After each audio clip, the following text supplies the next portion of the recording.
to the Barcode Podcast with your host, Chris Glandon, serving cybersecurity straight up with no chaser. Let's hit the bar and grab a drink.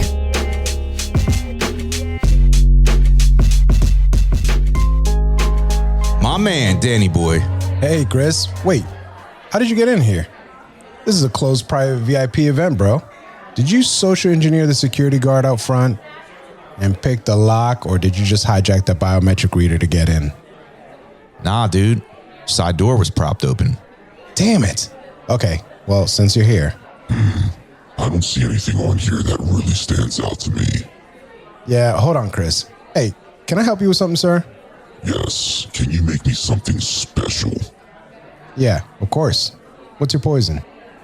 Typically, it's injecting false data into a network in order to ultimately steal sensitive information. But let's make it a surprise. All right, I like your style. Let me whip something up for you. Oh no, wait, our system has been hacked. Hacked, you say? Oh shit, seriously? Yeah, it looks like someone has broken into our database and changed all our cocktail recipes. Luckily, you have me here to fix that. Wait, you can hack our system? Oh yes, just let me get onto your Wi-Fi and I'll have this all sorted out in no time. Okay, well then the password is... Okay, let me just run a quick script here. And boom, the cocktail recipes have been restored to their original state. Wow, that was fast. How did you do that? I have my ways. And to thank me for my services, how about you make me a cocktail on the house? You got it. This one's straightforward. It's just 1 part vodka and then 1 part orange juice over ice. Pour orange soda on top. Really? You want me to put that in there? Trust me. All right. Okay, there you have it. I call it the hacksaw. Not bad. You know, maybe I should hack your system more often. Anytime, as long as you can fix it just as easily. Good luck with that, bro. Hey, I see a guy over there I need to go talk to. I'll catch you later. I got you. I'll see you next round.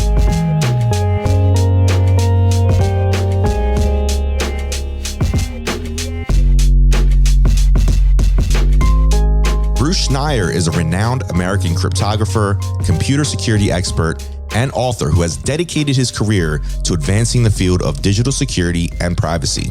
His latest book, titled A Hacker's Mind: How the Powerful Bend Society's Rules and How to Bend Them Back, focuses on how using a hacker's mindset can change how you think about your life and the world. The long-awaited return to Barcode. Bruce, welcome. How are you, my friend? Thanks for having me back. Absolutely, man. So first off, Bruce, I want to ask you, what inspired you to write this book and focus on this topic specifically? It's what I've been thinking about. The notion of hacking extends far beyond computers, right? The idea of subverting rules, of finding loopholes, of figuring out tricks to skirt the law. And those aren't new concepts, but they're actually hacking, and they share a lot in common with computer hacking. And the mindset and frame we have to think about the computer world is more general, and there's a benefit to policy of thinking of these things in terms of hacks, both attack and defense. Yeah, absolutely. It extends way beyond technology. And that's what I love about this particular book. And at the beginning of this book, you really talk about the importance of now, why now is important to recognize different types of hacking and then also defend against the malicious formats of hacking. Why do you feel that the importance is more time critical in today's world? A couple of things. I think we are getting really good at hacking.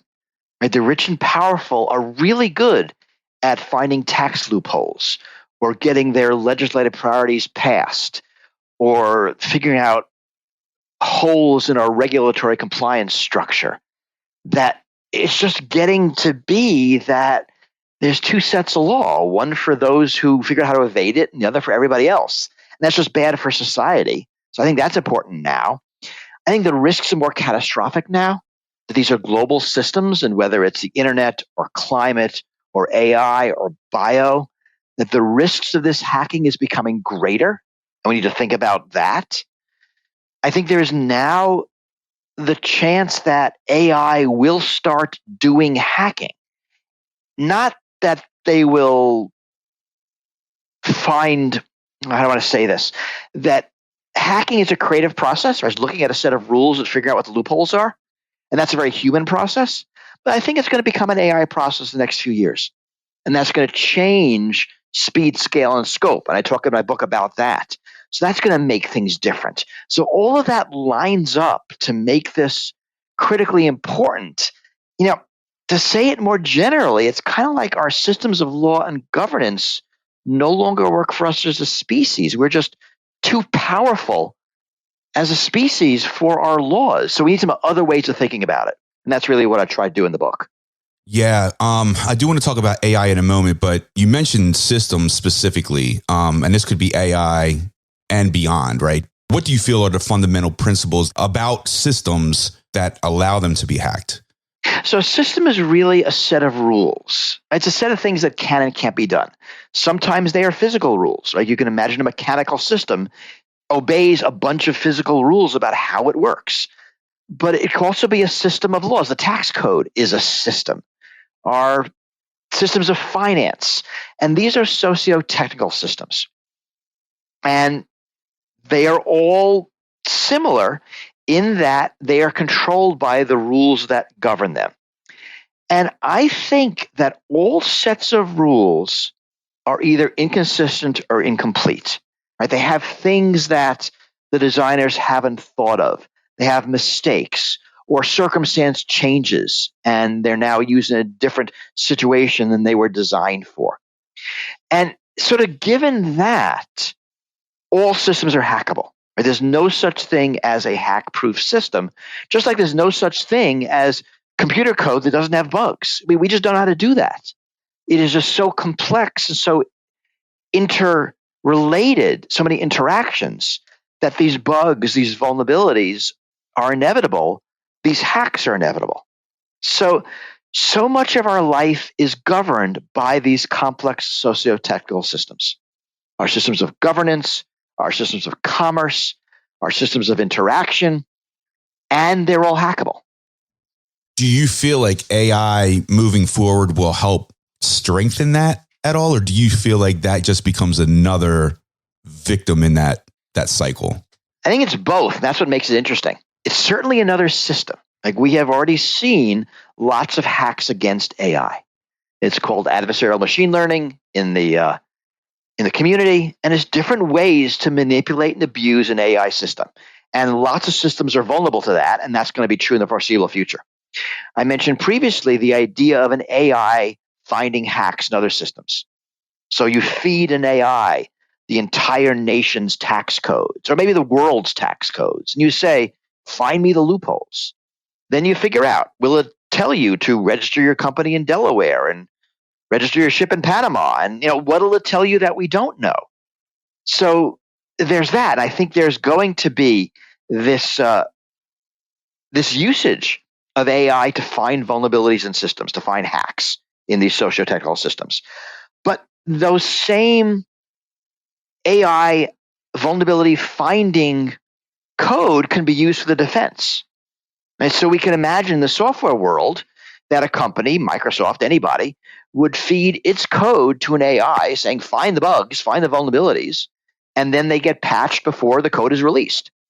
So suddenly we are writing more secure, better, more reliable code because the AI is finding and fixing the bugs before the release date. And you can imagine the same thing used against the tax code.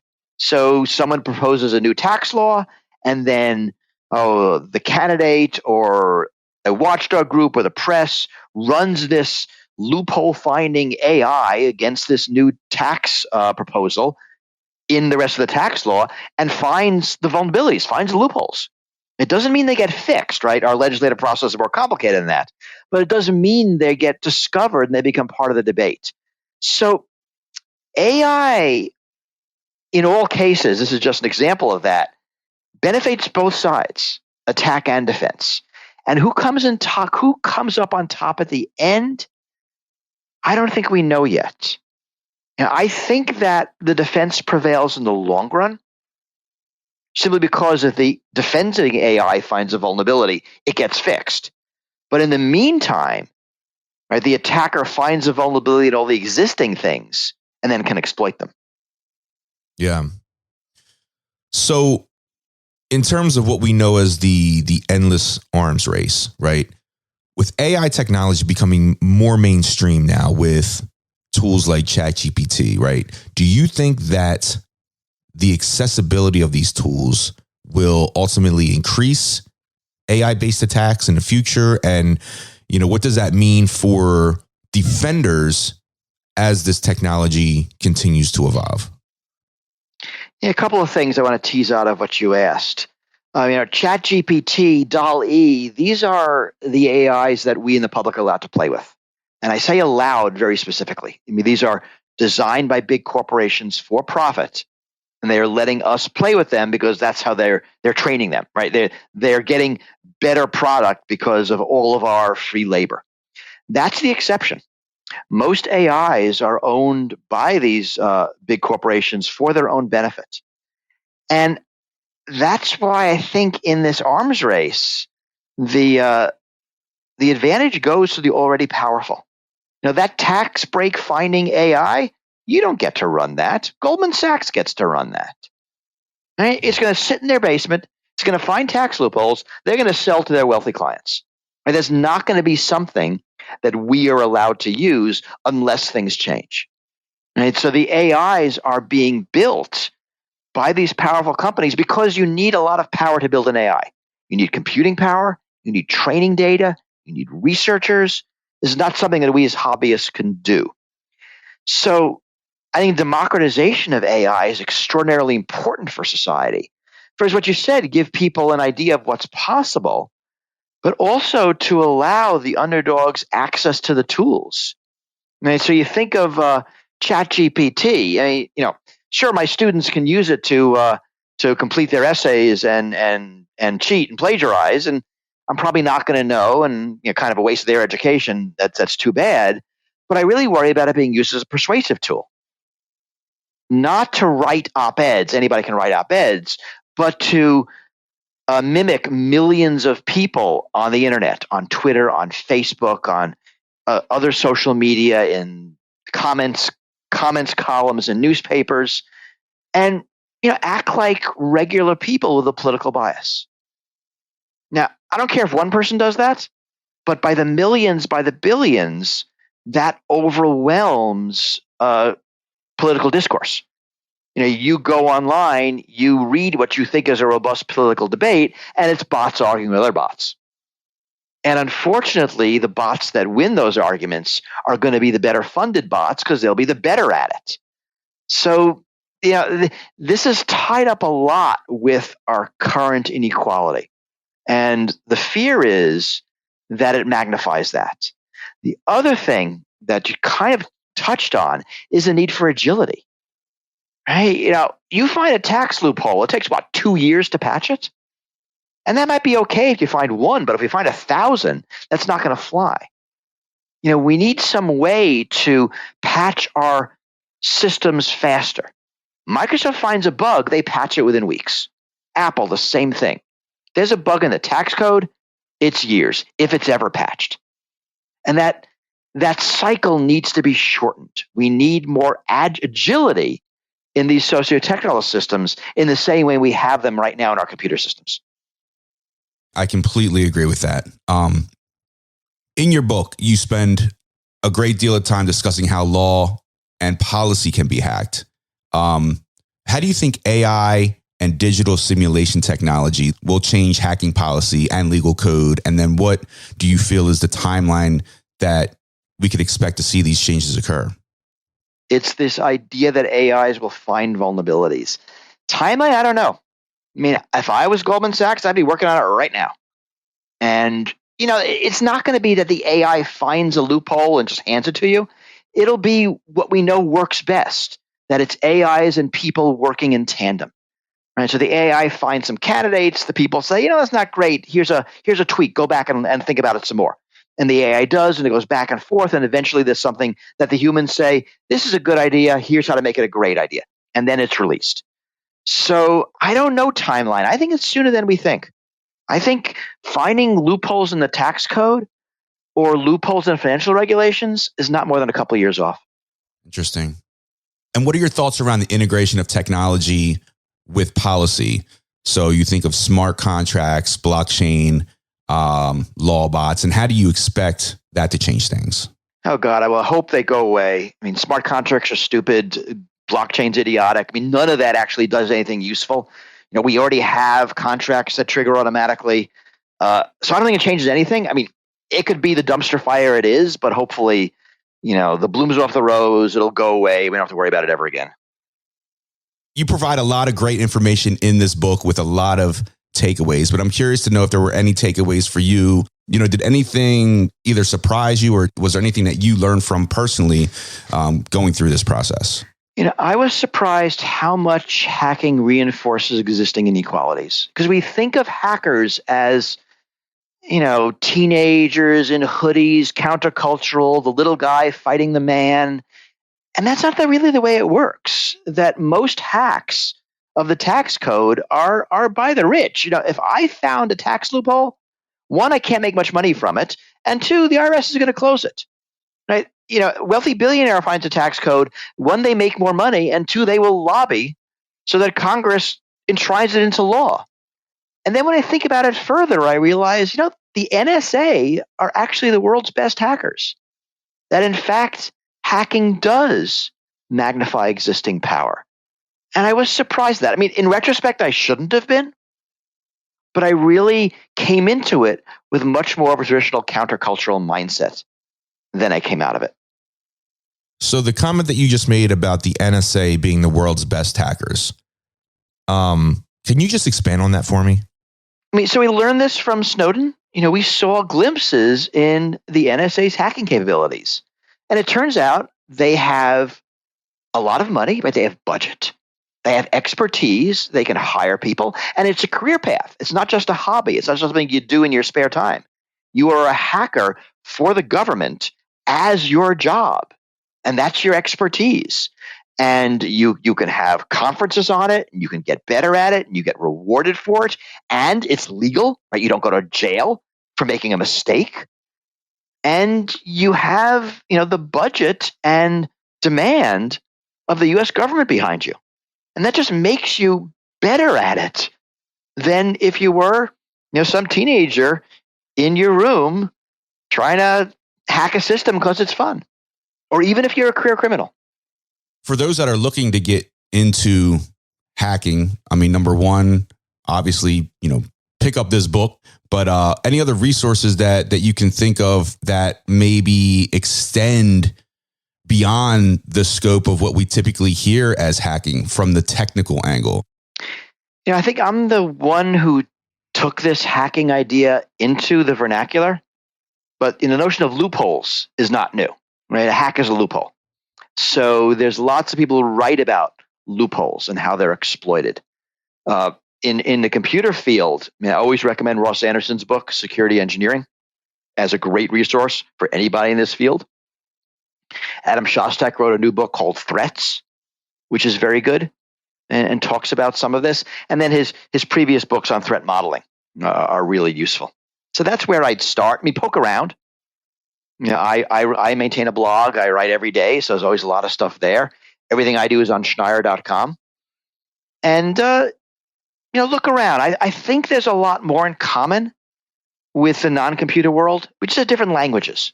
So if you think about it in terms of loopholes, then I think you find a lot more in the political science and the legal literature and the policy literature about them and how they're exploited and who exploits them and what the damages to trust in society are. And I think that's really important, that a lot of these things damage our trust. And we are less compliant when we don't trust the system. When you learn that somebody rich is getting away with paying almost no tax because of a loophole, you are more likely to cheat on your own taxes. We know that from studies. So when there are these systems that allow the powerful to get out of following the rules, we are less likely to follow the rules. And that's just bad for society. Yeah. And what I learned from your book is, to think outside of the box, think along the lines of really any system, like you said, not just a computer system. And I think that anyone, no matter, what degree of security education you have, where you are in your career professionally, I think anyone could look at this book and make that connection. And I think that was really something special and something that, you rarely hear or get a perspective on from someone that's been in the industry as long as you have. So, yeah, thank you. I really like the examples. The most fun about that book are the examples from sports, from religion, from casino games. Just it was really fun to write because there are so many examples of hacking all through the world, all through history. Oh, yeah. Yeah, that section of the book was extremely fun to read through. And some of those stories took me down a rabbit hole. It was just as much fun to write, so thank you. Okay, so where can we get this book? Obviously, it's on Amazon, but tell us where we can get it and also where our listeners can continue to connect with you online. Well, so the book is available wherever fine books are sold. You know that answer, right? So like everybody has it online. I saw it in an airport last week, which is super exciting. Nice. Right? If you think about airports, they're not known for their wide book selection. So being one of the books at the Roanoke Airport made me very happy. Everything I do is on Schneier.com. So you see my blog, my essays, my other books. That's sort of where I am. Gotcha. I know I'm not a social media person. Makes me a freak, but highly productive. No, it's better you stay away from it. I wish I could do it. That stuff rots your brain. It does. It does rot your brain. Excellent, Bruce. Well, listen, like I said, I do have a copy of the book, and I encourage everyone else listening to go get a copy of it ASAP. It's definitely a must read. Bruce, thanks again. Always a pleasure to speak with you. Thanks for having me. That was really good. Take care. Did you know that Alma means soul in many Latin languages? And if you're using Alma Linux, the open source, forever free enterprise Linux distro in your organization, you need a guardian angel at your side. TuxCare, a company that provides enterprise level support and services Linux operating systems, recently launched their Alma Care service. It's built specifically to help customers get the most out of their Alma Linux deployments, and it's delivered by the people who know the distro inside and out. With Alma Linux, you'll get a commercial repository with up to 16 years of support coverage and benefit from optional high-valued extensions. Plus, you'll gain access to 3 independent extensions: cybersecurity for automation of live patches, compliance for regular FIPS recertifications and live patches, and enhanced support with a straightforward pay-as-you-go price structure. Get the most out of your AlmaCare Linux systems with AlmaCare and protect the soul of your organization. For more info, head over to tuxcare.com, tuxcare.com, and click Solutions, then AlmaCare Enterprise Support.